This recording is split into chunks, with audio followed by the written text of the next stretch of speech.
দেশে কোথাও এইভাবে পুলিশ প্রশাসন এবং ট্রাফিক পুলিশ একসাথে একযোগে এই ধরনের যে একটা নিপীড়নমূলক কাজ সেটা করছে না।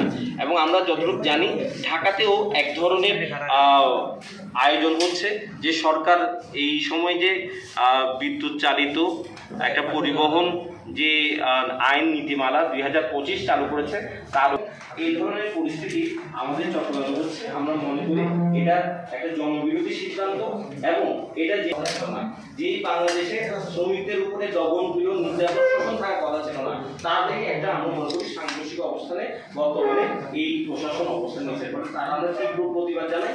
এবং আমরা একই সাথে চট্টগ্রামের মেয়র, চট্টগ্রামের পুলিশ কমিশনার, চট্টগ্রামের জেলা প্রশাসকের মাধ্যমে আমরা সরকারের কাছে এই যে একটা দমন পীড়নের ব্যবস্থা এখানে আছে তার বিপক্ষে পদক্ষেপ নেওয়া হচ্ছে। তো আমি আমাদের যে সংবাদ সম্মেলনের যে বক্তব্য লিখিত বক্তব্য সেটা পাঠ করব। রিক্সা, ব্যাটারি রিক্সা, ভ্যান, ইজিবাইক সংগ্রাম পরিষদ চট্টগ্রাম জেলার পক্ষ থেকে আপনাদেরকে সোনালী শুভেচ্ছা জানাই। আপনারা নিশ্চয় জানেন সারা দেশে প্রায় 50 থেকে 60 লাখ মানুষ ব্যাটারি চালিত রিক্সা, ইজিবাইক চালনা এবং আনুষঙ্গিক নানা কাজের উপর নির্ভর করে তাদের জীবিকা নির্বাহ করেন এবং বিভিন্ন জায়গায় এটা সাধারণ মানুষের একমাত্র পরিবহন। এই রিক্সা, ভ্যান ও ইজিবাইক যাত্রী পরিবহন, পরিবহন এমনকি পরিবেশ উপযোগী পরিবহনের ক্ষেত্রে দেশে সর্বত্র ব্যবহৃত হয়। বিদ্যুৎ চালিত বলে এই সব বাহন শব্দ দূষণ কিংবা পরিবেশ দূষণ করে না, ছোট ছোট পরিপথে চলাচল করতে পারে এবং ভাড়া কম বলে এইসব বাহন দ্রুত সারা দেশে প্রয়োজনীয় ও জনপ্রিয় বাহনে পরিণত হয়েছে। রিক্সা বাংলাদেশের একই সাথে সবচেয়ে প্রয়োজনীয় এবং সবচেয়ে অবহেলার বাহন। আপনারা জানেন রিক্সা চালনা কত অমানবিক পরিশ্রমের কাজ। প্রচন্ড দাবদাহ, প্রবল বৃষ্টি কিংবা তীব্র শীতের মধ্যেও জীবিকা ও যাত্রী সুবিধার কথা ভেবে দিনে রাতে রিক্সা চালকদের রাস্তায় রিক্সা চালিয়ে থাকে। এই বাহনের চালকদের শারীরিক পরিশ্রম লাঘব করা, যাত্রীদের স্বাচ্ছন্দ্য করা এবং খরচ কমানোর কথা বিবেচনা করে সম্পূর্ণ দেশীয় প্রযুক্তিতে রিক্সায় ব্যাটারি স্থাপন করা শুরু হয়। প্রথম দিকে নির্মাণজনিত কিছুটা দুর্বলতা থাকলেও ইতিমধ্যে তার অনেকাংশে দূর করে স্থানীয়ভাবে আধুনিকায়ন করা হয়েছে। ফলে দ্রুত সারা দেশে ছড়িয়ে পড়া এই বাহন যেমন জনপ্রিয়তা অর্জন করেছে, তেমনি সহজ, সস্তা এবং শহরে অলিগলিতে চলতে পারে বলে স্বল্প আয়ের মানুষের দৈনন্দিন কাজে এক অপরিহার্য বাহন হয়ে দাঁড়িয়েছে। এটা আমাদের ভূমিকা। এখন আমরা আমাদের চট্টগ্রামের প্রেক্ষিতে বিষয়টা বলছি। সাম্প্রতিক সময়ে চট্টগ্রামে কিছু পরিস্থিতি তৈরি হয়েছে, যার ফলে এসব যানবাহনের চালক, মালিক সহ সংশ্লিষ্ট সকলকেই হয়রানি ও জুলুমের শিকার হতে হচ্ছে। অনেক আচরণ পরিলক্ষিত হচ্ছে। শৃঙ্খলা পরিগ্রামে নির্বিচারে গাড়ি জব্দ করা হচ্ছে, এমনকি রাতের বেলায় ও গলির ভেতর থেকেও গাড়ি আটক করা হচ্ছে। সাম্প্রতিক সময়ে চট্টগ্রাম মেট্রোপলিটন পুলিশ ঘোষণা দিয়েই শহরের নানা জায়গা থেকে গাড়ি জব্দ করছে এবং মামলা দেওয়ার পরে চালকদের উভয় দিয়ে সংকটে হচ্ছে। গাড়ি হারিয়ে আয় রোজগার ও বন্ধ হয়ে যাচ্ছে। এই অবস্থায় পরিবার পরিজন নিয়ে মানবেতর জীবন যাপন করতে তারা বাধ্য হচ্ছে। এরপরে চালকদের মধ্যে বিক্ষোভ দেখা যাচ্ছে নানা জায়গায়। এই গাড়িগুলো 21 দিন ধরে আটক রাখার পরে শুধু নয়, 750 টাকা রেকার বিলের সাথে অতিরিক্ত 2500 টাকা পর্যন্ত এখানে জরিমানা করা হচ্ছে। ইদানিং চট্টগ্রাম শহরের বিভিন্ন থানা সহ নানান জায়গায় পুলিশ অভিযানের নামে চালকদের মারধর পর্যন্ত ঘটনা ঘটেছে। শুধু তাই নয়, সাধারণ যাত্রী সেজে গাড়িও আটক রাখা হচ্ছে। এমন অবস্থায় আমরা ট্রাফিক আইন এবং সাধারণ নিরাপত্তা যে বিভিন্ন কর্তৃপক্ষের সাথে আলোচনা করতে চাইলে সেখানে অসহযোগিতার সম্মুখীন হই।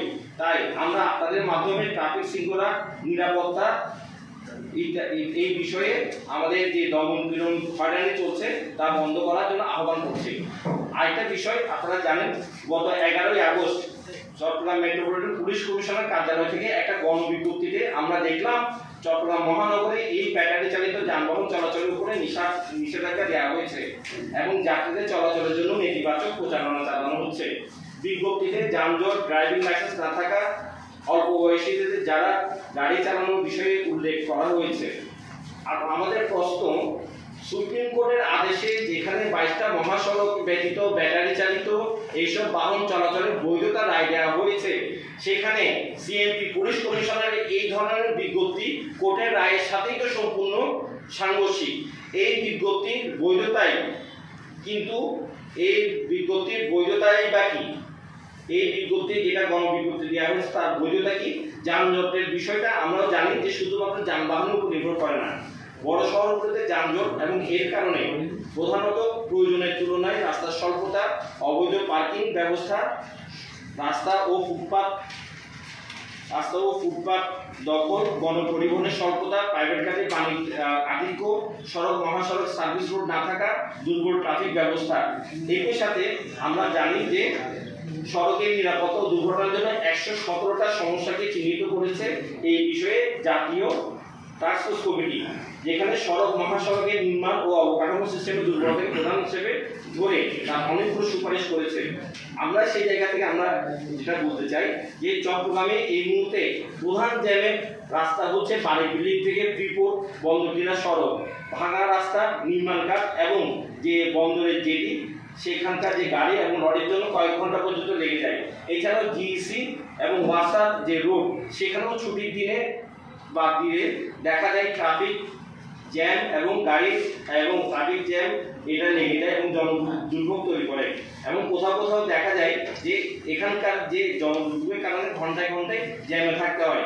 আমরা দেখছি যে এটা কোনোটার জন্য ব্যাটারি চালিত রিক্সা দায়ী নয়, এবং ব্যাটারি চালিত রিক্সার কারণে এই দুইটা প্রধান সড়কে কোথাও কিন্তু এখানে জ্যাম ঘটে না। কিন্তু তারপরে আমরা দেখলাম যে সিএমপি পুলিশ কমিশনার যে গণবিজ্ঞপ্তি সেখানে এই ধরনের একটা পয়েন্ট ধরা হয়েছে। আমরা একই সাথে বলছি যে এখানে আমাদের চট্টগ্রাম মেয়র মহোদয় তিনিও কিছুদিন আগে কিছু রুটের কথা বলেছেন যে এই রুটগুলোতে এই ব্যাটারি চালিত যানবাহন চলতে পারে। আমরা বলতে চাই যেখানে মেয়র মহোদয় তিনি এই ধরনের একটা রুটের কথা বলেছেন এবং আমরা মনে করি যে এই ব্যাটারি চালিত যানবাহনের সংশ্লিষ্ট যারা আছেন তাদের সবাইকে নিয়ে এটা নিয়ে একটা পরামর্শ করা, এটা নিয়ে একটা সমস্যার সমাধানের চেষ্টা করলে এটা সমাধান করা সম্ভব। কিন্তু সেটা না করে সিএমপি পুলিশের পক্ষ থেকে এই যে এক ধরনের গণবিজ্ঞপ্তি সেটা একটা আরো বেশি ভোগান্তি করবে এবং এটা একটা জনদুর্ভোগের মতো করে একটা হয়রানি তৈরি করবে এই গরিব মানুষের উপরে। যেখানে আমরা বলছি তিনি এই যে মেয়র মহোদয় তিনি তো তাহলে এই অবৈধ বাহনের স্বীকৃতি দিতে পারেন না। তাই আমরা যখন দেখছি যে ঢাকা মহানগরী সিটি কর্পোরেশন এইভাবে চট্টগ্রামে এই সমস্ত সিটি কর্পোরেশনে বাস্তবতাকে আড়াল করে গরিব মানুষের উপরে দায় চাপানোর প্রশাসনের ভূমিকাটা একটা যেন ভাত দেওয়ার মুহূর্তে কিন্তু কিল মারার গোসাই এই ধরনের একটা ভূমিকা তারা এসেছে। তো বন্ধুগণ, আমরা একই সাথে যেটা বলতে চাই যে সড়কে শৃঙ্খলার জন্য আমরা আমাদের ব্যাটারি রিক্সা এবং ইজি ব্যাগ সংগ্রাম পরিষদের পক্ষ থেকে 8 দফা দাবিনামা করেছিলাম। সেটাকে ট্রেনিং দেওয়া, সাইড লাইন তৈরি করা সহ এই দাবিগুলো আছে, সেটা আমাদের সংযুক্তির মধ্যে আমরা দিয়ে থাকবো। আর একই সাথে আপনারা জানেন যে 2022 সালে যখন এই সংগঠনের পক্ষ থেকে আমরা মাননীয় সুপ্রিম কোর্টের কাছে শরণাপন্ন হয় এবং সুপ্রিম কোর্ট 2022 সালে 4 এবং 15 এপ্রিল তার দুটো ফুল বেঞ্চে বাংলাদেশের 22টা মহাসড়ক ব্যতীত সমস্ত জায়গাগুলোতে সেখানে নীতিমালার অধীনে সেই নীতিমালার আলোকে এই ব্যাটারি চালিত যানবাহন সেটা চলার অনুমতি দিয়েছে।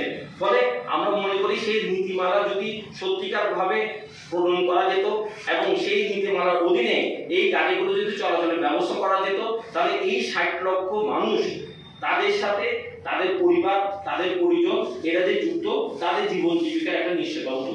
কারণ এই মানুষগুলো তাদেরকে কেউ কর্মসংস্থান করেনি, তারা নিজেরাই এই কর্মসংস্থানটা তৈরি করেছে এবং প্রায় 43 ধরনের কাজ এই ব্যাটারি চালিত যানবাহনের সাথে যুক্ত আছে এবং বছরে এটা প্রায় 2 লক্ষ কোটি টাকার উপরে একটা সম্পদ আমাদের দেশে তৈরি করে। ফলে এই ক্ষেত্রে আমরা মনে করি অর্থনৈতিক বিবেচনা